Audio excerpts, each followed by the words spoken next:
It is mash day at Cold Garden Distillery. That means that we are cooking our grain so that we can get the sugars out of it. So we convert the starch to sugar and get it ready so all the grain softened up and ready to pitch the yeast, which we'll probably do tomorrow, probably late in the day tomorrow. This is our mash reaction tank here. It's got a little over 500 gallons of water in it. I'm about to turn on the steam jacket. There's a steam jacket on this, and we're about to turn that on, and it'll take about 2 hours to heat it up to about 180 degrees, somewhere in that vicinity. Then we'll start grinding the grain in the grain mill here. Today we're going to use 500 pounds of corn. And what did we say, about 250 of rye? Yeah, I wanted to do a whole rye, but we're nervous about it foaming when we're actually distilling it.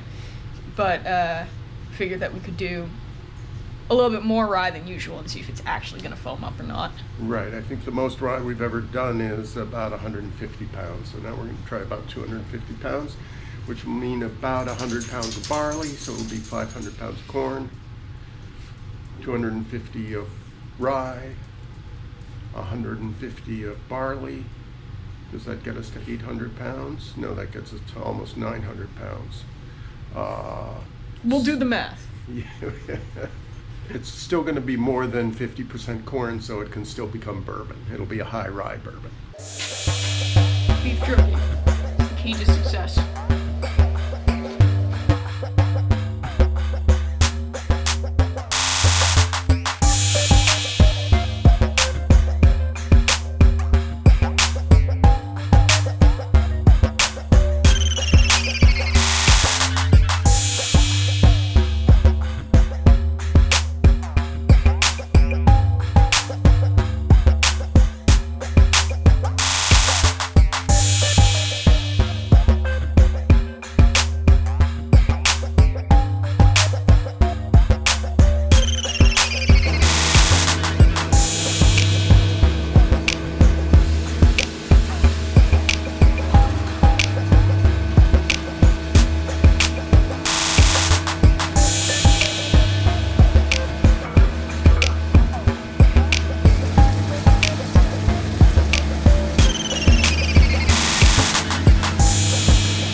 corn and barley. We've got rye left. This is rye. That's rye that I spilled. You were probably seeing us pick things out of the hopper as we were going. And what we were doing there is just removing any bad corn kernels that we could find. So you can see all the black kernels in there. Removing things like that. We don't remove all of them. We can't possibly get all of them, but it makes a difference. So Dad is up there now putting in an enzyme to help liquefy the mash. What happens is... Start the conversion to sugar. And start the conversion to sugar. So what happens is that, much like when you're lactose intolerant, you don't process lactase, or you don't process lactose with lactase. You can take a pill, and that pill is just an enzyme to help you process the lactose in whatever you're eating. So when you put in an enzyme into the mash tun, what happens is it starts breaking down the starch and everything in there and turns into sugars. It also helps it not be just a giant ball of dough, which is good. All right, on to the rye.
So it's about 4:16 in the afternoon.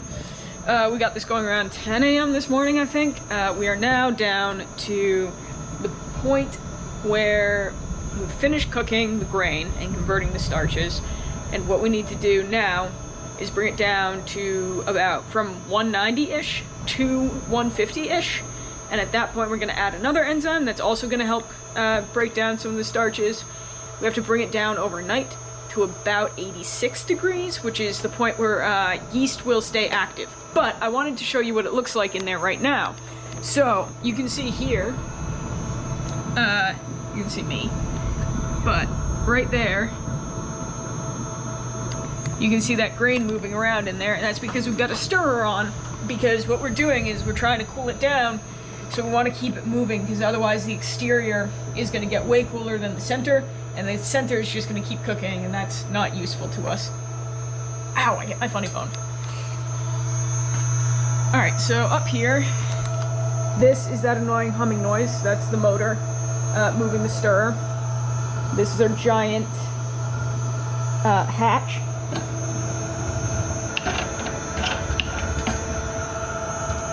This is hot.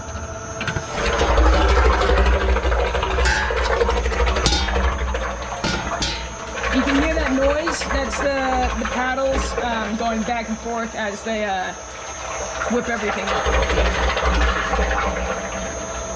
And that is mash. That's effectively just hot cereal. We should really go in there and scrape down some of that stuff on the walls.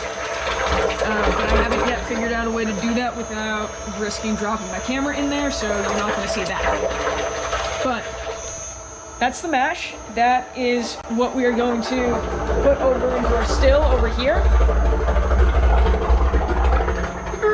Close that, baby. So that's what we're going to put into the still over here, and we're going to distill on the mash in the American tradition. But first, it's going to have to ferment for like 2 weeks. We'll see. And yeah, get that good alcohol going from our little yeasty buddies. It is the morning of day 2 of mashing. You can see that the mash is settled overnight. And we are gonna do an iodine test. So I'm gonna take this and go scoop some out. Like that. Yeah. You good? Yep. So we're doing the iodine test to see whether we've converted the starches effectively. And the way this works is you get a little bit of mash liquid, which you can't even see there now. Then you put a couple drops of iodine in, and you want it to turn red or stay red. You don't want it to turn black. It's looking pretty good. Yep, that looks good. Look at that. Excellent. We were worried because we were a little late on putting our second enzyme in. We let it cool a little bit more than we wanted to when we put in the second enzyme. But it looks like our starch conversion is complete. So now we need to check the temperature. What have we got over here? 114. All right, so it's got to get down to like 100 before we can put yeast into it. So we could turn on the 114. Yeah. So I'm going to close the cover there and turn on the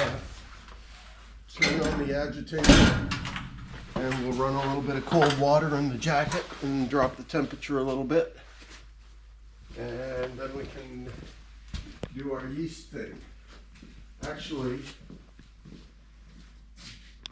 maybe we should scoop out some of that liquid because we got to expand the yeast, right? Yeah, you want to get some. So we want to pull out some of that liquid before it's all stirred up again. Right, so I'll get something to do that with. All right. So today we will pitch the yeast and it'll be great.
We have reached the final stage of mashing, where we actually put the yeast into the tun. So that's half of our yeast up there. I'm gonna go climb that ladder and dump it in. Okay, some yeast fellas came over the edge and it's a little slippery, so don't drop it. And here's a spatula to scrape it out with. Cool, you have to hold this. Okay.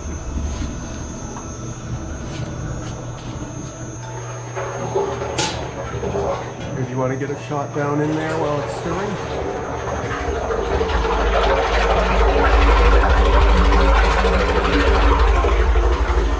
It's churning away. Here we go.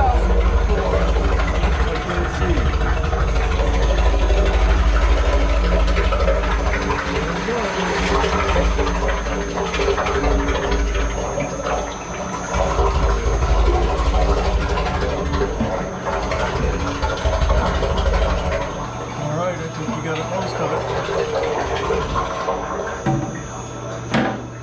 Okay.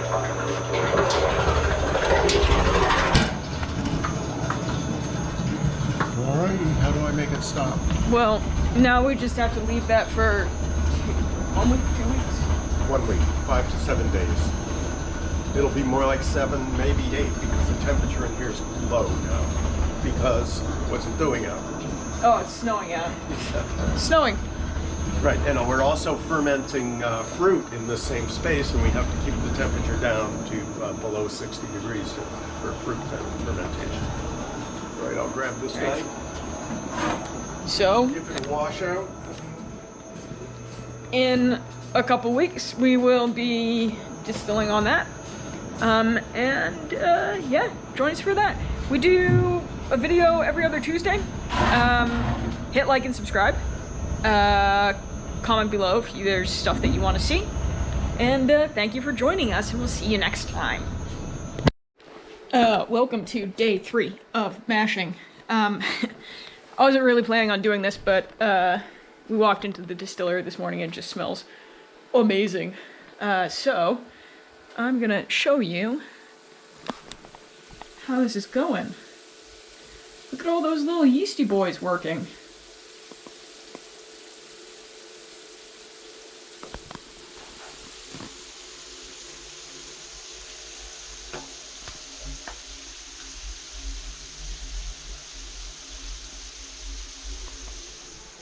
Whoop. Steamed up my screen. So, that's gonna keep happening for another while, but we got them. They're live and they're eating.